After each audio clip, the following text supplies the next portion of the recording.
Praise God, purihin po ang Panginoon. Muli po, ito po ang inyo pong lingkod, si Pastor Ron Yepes, na bumabati po sa inyo ng isang pinagpala at masaganang bagong taon. Ito pong 2025. At loobin ng Panginoon ang taong 2025 ay it is a year of highly favor sa ating pong lahat. At talagang abundance and prosperous new year sa ating pong lahat. Praise God, purihin ng Panginoon. Muli po, ako po ay nagagalak sa inyo pong lahat, mga masugid po nating mga taga-subaybay sa ating pong YouTube channel. Patuloy ko pong nababasa ang inyong mga comment sa ating pong mga ina-upload na mga video at sobra po akong natutuwa at nagagalak sapagkat marami po tayong mga taga-subaybay na ayon po sa kanila pong mga comment ay sila po ay napagpapala at marami po natututunan. Isang malaking kagalakan po mula po sa inyong lingkod na malaman po yan at personal ko po yan binabasa at personal ko po na nire-replyan, nagtsatsagaan. Isa-isa po yung inyo pong mga comment. Kaya po wag po kayong magsasawa, wag po kayong bibitiw, lalo't higit sa taong year 2025 na patuloy po na sumubaybay sa programang ito ng ating pong YouTube ministering upang patuloy pong maging pagpapala sa buhay ng marami po. At muli po ay marami pong nagtatanong sa ating pong location and address ng ating church at mga nagko-comment po sa ating pong messenger account and doon din po sa comment section ng ating pong YouTube channel ay ilalagay ko po sa screen ang ating pong location, ang ating pong address. Ito po ay matagpuan po sa Malipangpang, Barangay Malipangpang, San Ildefonso, Bulacan at formerly Princess Rica Resort. At ating pong gawain sa church ay every Sunday 9 a.m. in the morning. Kaya welcome po kayong lahat, mga giliw ko pong mga taga-subaybay. Kung kayo po ay malalapit lang sa ating pong probinsya, bayan, ay welcome po kayo na kami po ay isang malaking katuwa at kagalakan na makasama po namin kayo sa pagpupurit, pagsamba at maranasan po ninyo ang ginagawa ng Diyos, ang mga himala ng Diyos. Maranasan din po ninyo ang divine presence ng Panginoon every time na tayo po ay nagsumasamba at nag-aaral ng salita ng Diyos. Kaya po, hopefully po, in this year 2025 ay makasama po namin kayo dito po sa ating pong House of Worship and House of Prayer. Ano nga po pala mga kapatid ay tayo po ay lilipat na po sa panibagong lugar ito pong taong ito. Hopefully, ito pong month of February, makalipat na po tayo. Dito po kasing ating inuupahan dito po sa Malipangpang ay dati po itong resort na nagsara. At for the glory of God ay niloob ng Diyos na tayo po ay ito po ay ating pong ma-acquired, maupahan po natin. Meron po itong venue doon po sa likod ng ito pong church na ito. May venue po siya. Ito po ay ating pong ipinakiusap doon po sa may-ari na ating pong magamit. Kaya po yung pong venue na yon ay magagamit na po natin. Dito na po tayo lilipat. At kaya po ito po ipaayos po natin at atin po yung pagagandahin sa tulong at biyaya ng Diyos. At talagang ang Diyos ang gumalaw at kumilos na patuloy na mag-provide sa lahat po ng mga gastusin at pangailangan for restoration para po sa ating bagong house of worship and house of praise dito po sa ating pong lugar. Kaya po, nawa po, makapasyal po kayo dito po sa ating pong lugar at makasama po namin kayo. Okay, sige po. Tayo po ay magsimula na po at nais ko po na muli ay magbigay po ng mensahe para po sa ating lahat. Ito pong bagong taong year 2025. At sa oras po ito, tayo muna po ay manalangin po mga kapatid. Let us pray. Lord, maraming salamat po Panginoon sa oras na ito, Father God. Muli po, narito po ang inyong lingkod, Panginoon, na nagpapakumbaba, Lord.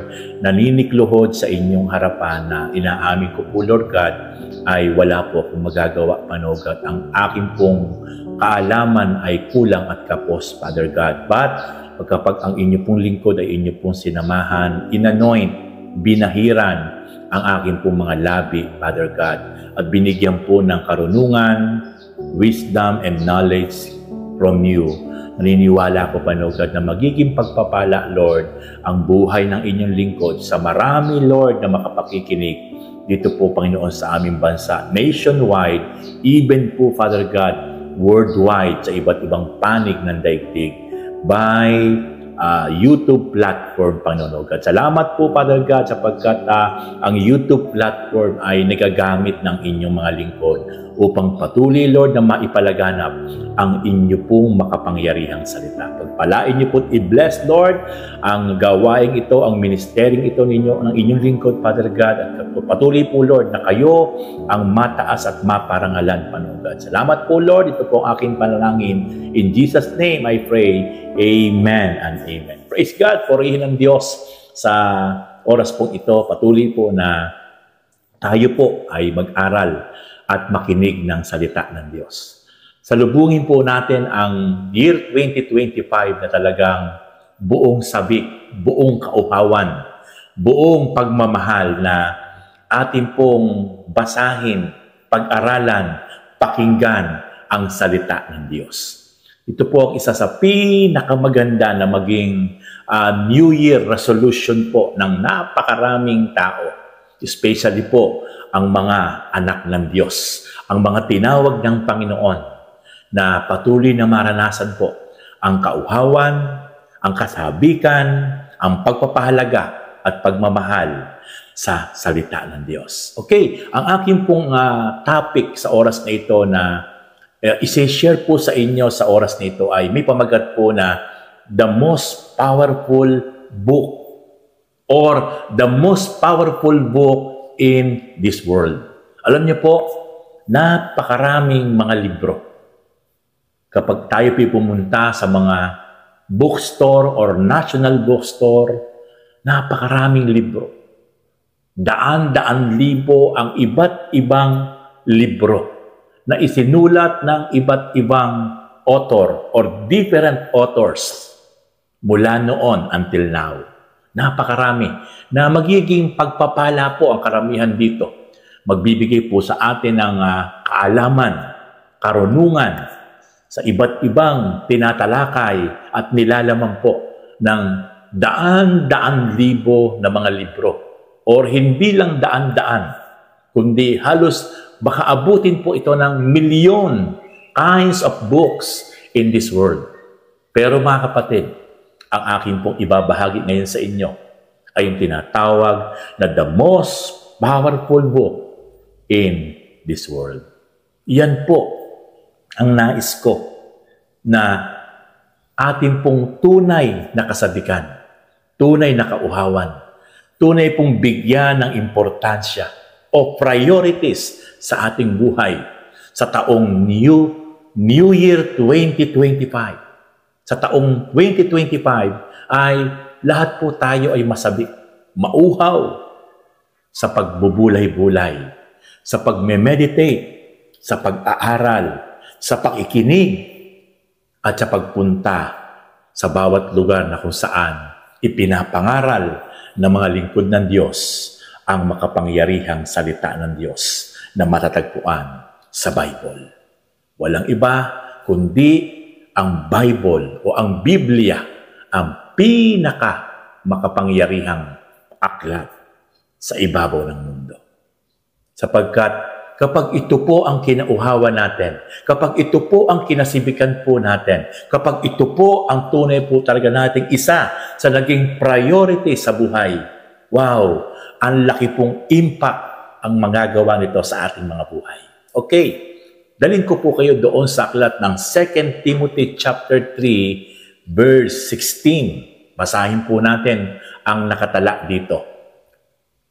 Lahat ng kasulat ay kinasihan ng Diyos at magagamit sa pagtuturo ng katotohanan, sa pagpapabulaan sa maling aral, sa pagtutuwid sa likong gawain, at sa pag-akay sa matuwid na pamumuhay. Wow! Praise God! Doon po sa English, sabi po doon ay all scripture is God-breathed.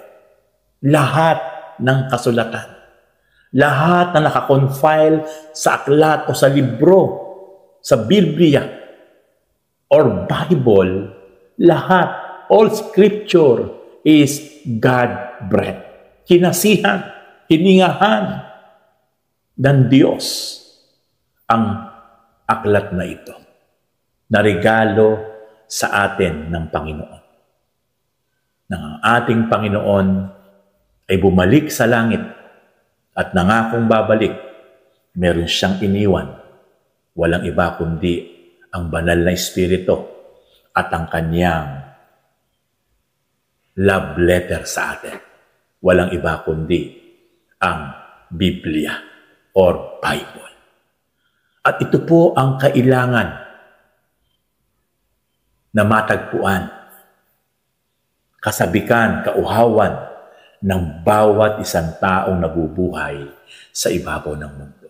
Kapatid, anuman ang iyong New Year's resolution this year 2025, isama mo ito sa iyong listahan na magiging resolution mo sa taong 2025. Ang patuloy na pagbulay-bulayin, pagnilay-nilayin, basahin, pakinggan, pag-aralan, magpunta sa mga lugar na kung saan ipinapahayag ng mga tunay na mga tinawag na mga ngaral, lingkod ng Diyos, ang banal na aklat na ito.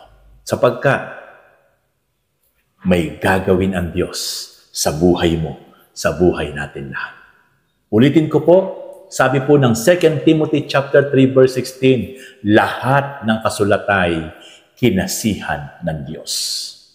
So it means, ito pong kabuuan ng compilation na natala at nasulat sa banal na aklat, sa Holy Bible, lahat po pala ito ay kinasihan ng Diyos. Ginamit ng Diyos ang mga unang mga propeta, ang mga unang mga lingkod ng Diyos, kasama ang mga alagad na nagsulat, at na-compile, na tinawag nga po itong Bible. At napakapalad po natin. From the beginning until now, ngayon po, ito po'y nasa atin na po. Pwede po natin pagbulay-bulayin, pwede po natin pag-aralan, pwede po nating mapakinggan sa pamamagitan ng mga lingkod ng Diyos na tinawag upang ipangaral ang Kanyang salita. Sapagkat, according His book, all Scripture is God-breathed. Hiningahan, kinasihan ng Diyos ang lahat ng kasulatan. So, kung kinasihan ito ng Diyos, meaning to say, very powerful ito. Sapagkat may pahid, meron pong pagkasi, meron pong pagsama ng Diyos. Habang ito'y isinusulat ng kanyang mga lingkod, ng kanyang mga propeta, ng kanyang mga apostol, that time, hanggang ito ay napagsama-sama at naging isang libro. In different season and generation, ikinunfile. At ngayon po, napakapalad natin. Mababasa natin to, mapagbubulay-bulay natin to, at mapapakinggan natin to, mapag-aaralan natin to. At kaya po kayo ngayon ay naka-tune in ngayon sa ating programa, sa ating pong YouTube channel, Ron Yepes, ay ito po ang dahilan kung bakit ang platform na ito, ang ating pong content ay walang iba kundi ipahayag, ipangaral ang salita ng Diyos na nakatala at nakasulat sa banal na kasulatan, sa Biblia or sa Bible. Ano po ang sabi? Basahin po natin ang binabanggit ng 2 Timothy chapter 3 verse 16. Lahat ng kasulatay kinasihan ng Diyos, magagamit sa pagtuturo ng katotohanan, sa pagpapabulaan sa maling aral, sa pagtutuwid sa likong gawain at sa pag-akay sa matuwid na pamumuhay. Ito po palang Biblia Kapag ito po'y pinasimulan ng tao na napag-aralan, binasa, pinagbulay-bulay, pinakinggan sa pangangaral ng mga tunay na tinawag na lingkod ng Diyos, meron pong 4 na matinding epekto ang idudulot nito sa buhay ng tao na binanggit po ng salita ng Diyos na matatagpuan sa 2 Timothy chapter 3 verse 16. Unang-una, ano po ang resulta kapag ang Biblia po ay ito po ay ating pinasimulan na kinasabikan, kinauhawan, pinag-aralan, pinakinggan, isinapuso? Ano po ang epekto nito? Ano po ang dulot nito? Number 1, pagtuturo ng katotohanan. Ang Biblia po, dito po natin matatagpuan ang tunay na katotohanan. At dapat po yung katotohanan iyon ay maituro. Yung tunay na katotohanan ay maituro na ang gagamitin ay walang iba kundi ang Biblia. Mga kapatid, I sad to say, marami pong ginagamit ang Biblia, pero hindi po na ituturo ang katotohanan. Pero alam niyo po ba, ang katotohanan po ay walang iba kundi ang ating Panginoong Hesukristo. Na matatagpuan po sa Biblia nakatala sa John chapter 14 verse 6. Jesus said, I am the way, the truth, and the life. No one's cometh into my Father in heaven except through me. So makikita po natin na nakatala po sa Biblia, nakasulat na mismo ang ating Panginoon sa Kristo po ang naghayag, nangaral, nagsalita na siya po ang daan, ang katotohanan at ang buhay. Walang makapupunta sa langit kung hindi sa pamamagitan ng ating Panginoong Hesukristo. Yan po ang dulot. Kapag ito po ay naunawaan ng bawat isang tunay na nagbabasa, nag-aaral ng Biblia, by the guidance of the Holy Spirit, at itinuro po niya ang tunay na katotohanan, ang tunay pong daan, ang tunay po na makapagdadala sa langit, mula sa langit, pumunta sa lupa, bumalik sa langit, muling babalik, ay walang iba kundi ang ating Panginoong Hesukristo. Excuse me po. Mga kapatid, ang Biblia po ay magagamit sa pagtuturo ng katotohanan. At yan po ang ating ginagawa. Ginagamit natin ang Biblia sa ating pangangaral. Personally, ginagamit po natin ang Biblia sa ating ministering dito po sa YouTube platform para ma-spread out, para ma-preach worldwide ang katotohanan. Ang pagtuturo ng katotohanan, walang iba kundi ang ating Panginoong Hesukristo. Kaya mga kapatid, kung kayo po ngayon ay nanonood at naka-tune in sa ating programa, napakapalad mo. Pinagpala ka ng Panginoon. Why? Sapagkat hindi isang aksidente na ngayon ay nakikinig ka, nanonood ka sa programang ito sapagkat ikaw ay ipinili at kinahabagan ng ating Panginoon Diyos. Sapagkat itinuturo sa programang ito ang katotohanan na walang iba kundi ang ating Panginoong Hesukristo na siyang daan, katotohanan at makapagbibigay ng buhay na walang hanggan. Praise God! Yan po ang dulot. Yan po ang epekto ng Biblia, ng Holy Scripture.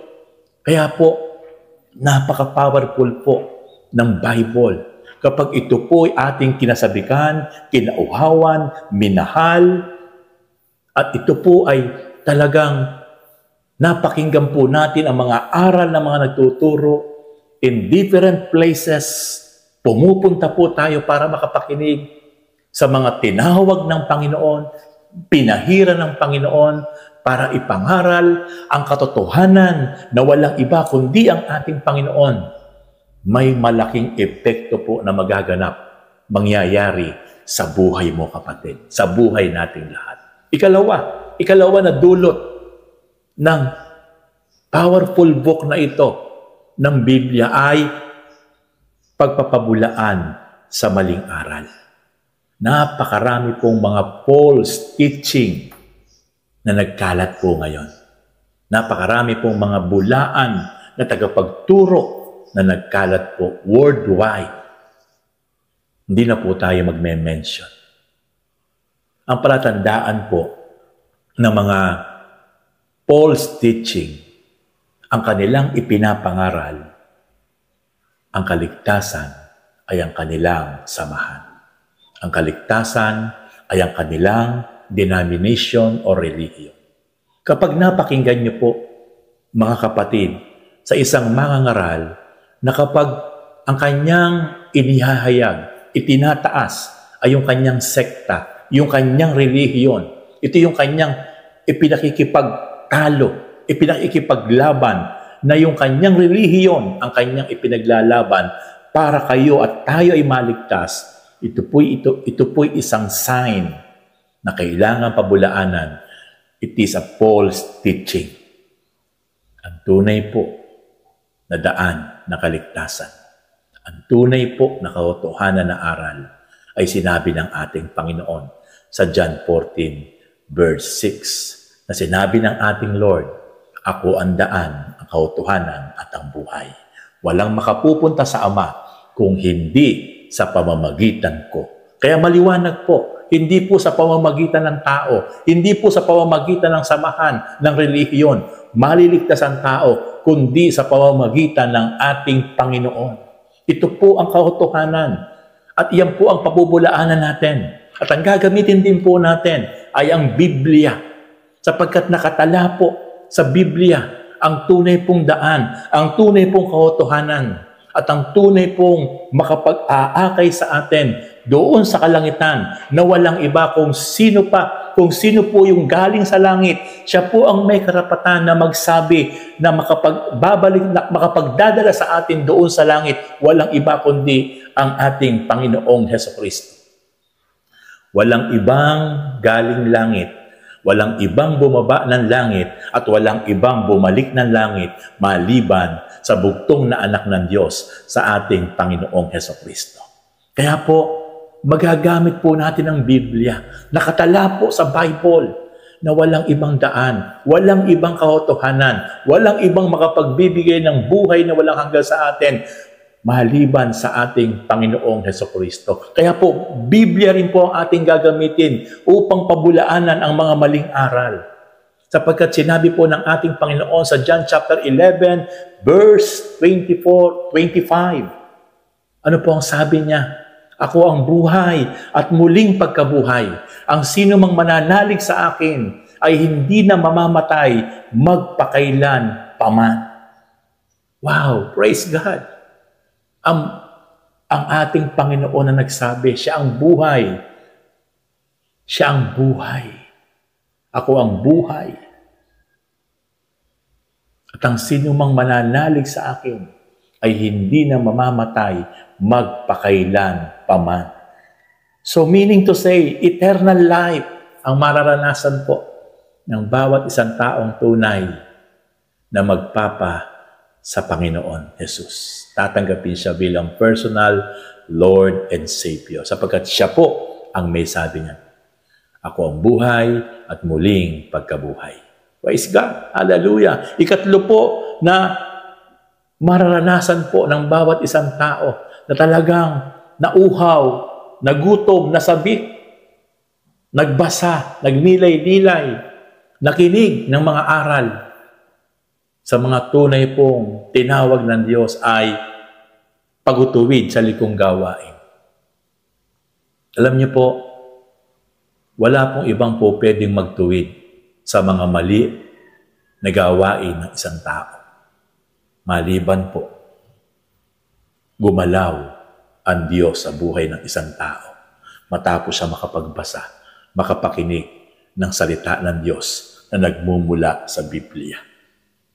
Kaya mga kapatid, atin pong i-encourage, atin pong akayin ang ating mga mahal sa buhay, ang ating mga relatives.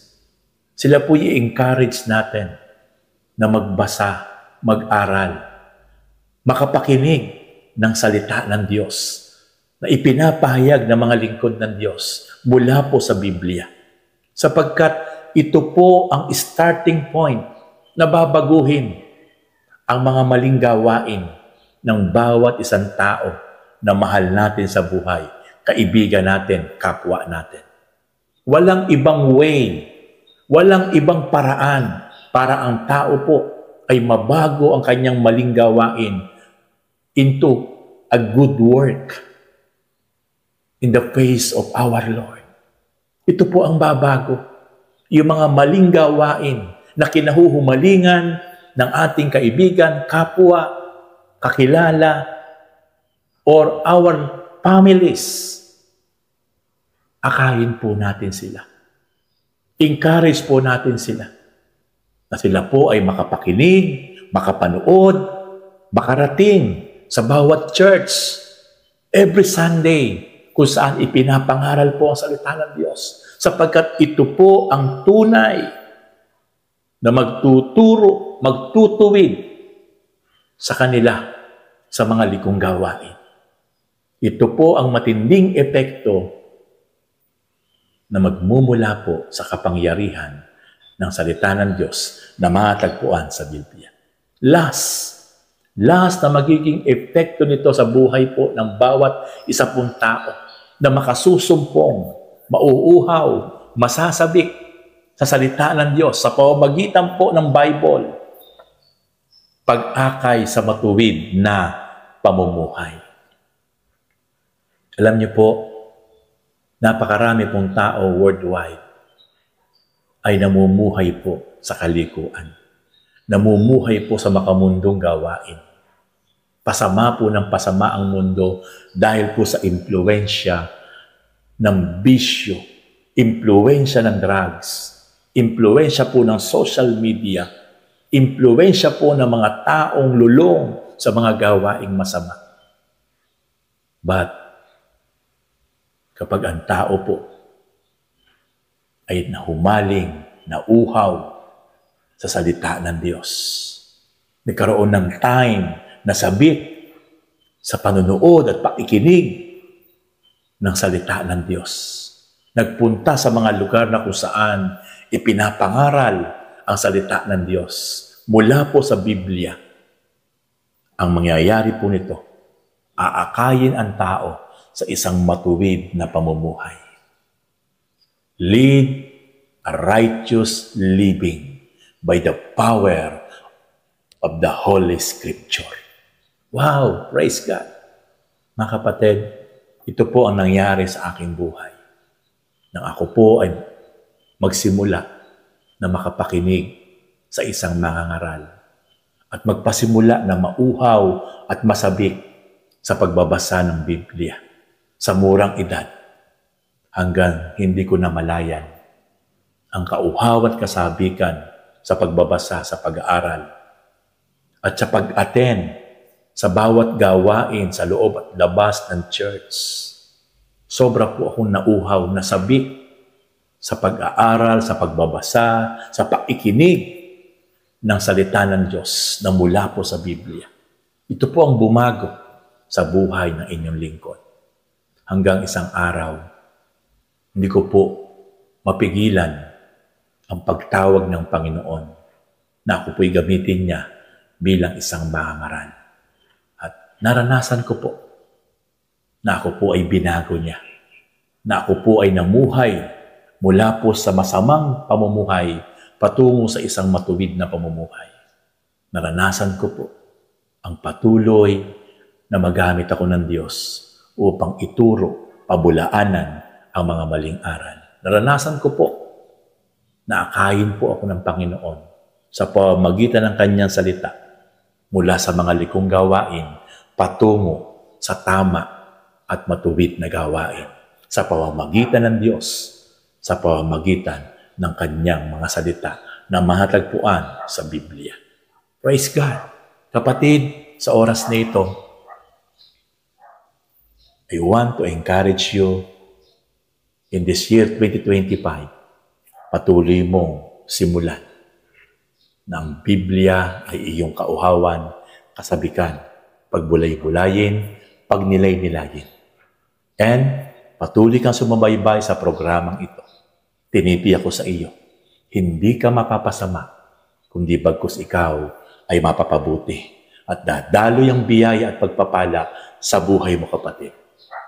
Magpatuloy ka lang, mag-focus, sumubaybay sa programang ito at tinitiyak ko sa iyo, ang biyaya at pagpapala ay dadaloy sa iyo, mababago ang lahat ng aspeto ng buhay mo sa pamamagitan ng lubusan mong pagkaunawa at pagkakilala sa ating Panginoong Hesukristo. Praise God!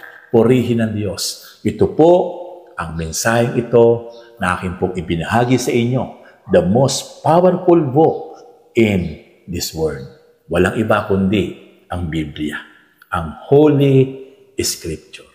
Kapatid, sa oras na ito, pumikit ka at nais kitang ipanalangin. Una sa lahat, kapatid, kung meron kang pagsubok at problema na pinagdadaanan, sa oras na ito, kapatid, nais kitang ipag-pray. Kung meron kang sakit, karamdaman, physical, emotional, spiritual, nais kitang ipag-pray. At kapatid, nais kitang ipag-pray sa taong year 2025 ay patuloy mong maranasan ang biyaya at pagpapala na magmumula sa ating Panginoon. Kapatid, sige, pumikit ka at yumuko ka at nais kitang ipanalangin. Father God in heaven, we thank you so much, Father God, for this moment. Thank you, Father God, for this opportunity, O God, Lord, na ito pong YouTube platform ay nagagamit, Lord, ng inyong lingkod. Worldwide, ay patuloy po nakapag-minister ang inyong lingkod, Panginoon, na ihahayag na inyong salita. At ito po'y nakakadaloy sa iba't ibang lugar, nationwide, and then worldwide, O God. Ito po ay naaabot ang lahat ng sulok ng mundo. Sa oras na ito, Father God, ang aking po kapatid na ito na saan man siya naroon ngayon, bansa, o saan man siya naroon sa aming bansang Pilipinas, hiling ko po't dalangin, Father God. Lord, yung kanyang mga pinagdaanang pagsubok, yung kanyang mga pinagdaanang trials, O God, ay aking dalangin, Father God, na patuloy niyo po siyang bigyan ng kalakasan, katatagan, O God, kapayapaan, kasiyahan mula sa inyo, sa kanyang puso, Father God. Hiling ko po't dalangin, Panginoon, anuman po yung kanyang sakit, karamdamang pisikal, espiritual. Kapatid, ipatong mo yung inyong kanang kamay ngayon sa oras dito sa iyong parte ng iyong katawan na meron kang nararamdaman at ipagpipray kita. Lord, sinabi mo sa inyong salita, Panginoon God, anuman ang aming hilingin sa pamamagitan ng inyong pangalan, Panginoong Hesus. Ito po'y aming sampalatayanan na ito po'y natanggap na po namin. Ito po ay magaganap, O God. Lord, Heavenly Father, in the name of Jesus Christ, by the power of the Holy Spirit, Lord, ito pong aking kapatid na ito na meron pong sakit, karamdamang pisikal, spiritual, emotional, mental, O God. Lord, stretch your mighty hand, O God, Lord, and touch, O God, Lord. Hipuin niyo po, Lord, Panginoon, yung parte ng kanyang katawan na may sakit, Lord. And I declare, Father God, in the name of Jesus Christ, healing and miracle, complete healing right now ay maranasan po ng aking kapatid na ito na naniniwala, nananampalataya sa inyo, Amang Banal, sa pamamagitan ng Panginoon Kristo na siya po'y pinagaling nyo na po. In Jesus' name, amen and amen. Praise God. Hallelujah. And Lord, Dinudulog ko po sa inyo, Panginoon o God, ang aking po mga kapatid na ito, saan man siyang panig ng bansang Pilipinas, saan man siyang panig ngayon ng mundo, nasaan man siya ngayon, O God, Lord. Dalangin ko po, Father God, Lord, i-bless niyo po ang kanyang buhay. Mararanasan po niya, Panginoon, O God, Lord, ang highly favor, highly provision, O God, Lord, sa kanyang buhay. Meron kayong gagawin ngayon, Panginoon, sa kanyang buhay. Mararanasan niya, Panginoon, O God, Lord, ang tunay nga pong abundance life, Panginoon, O God, tunay nga pong highly provision. Hallelujah. More blessing ay mararanasan niya ngayon, O God. In Jesus' name, praise God. Kapatid, i-claim mo yan at i-declare mo yan na mangyayari yan sa iyong buhay. Sampalatayahan mo yan. At patuloy na kinaniniwala na patuloy kang magpakainit at patuloy ka talagang sumunod ng may kapakumbabaan, may pagmamahal at may katapatan sa Panginoon, sapagkat yang tiniklara kong iyan ay dadaloy sa iyong buhay in Jesus' name. Ito po ang aking dalangin, Panginoon God, Lord, sa lahat po na naka-tune in at nanood ngayon sa programang ito.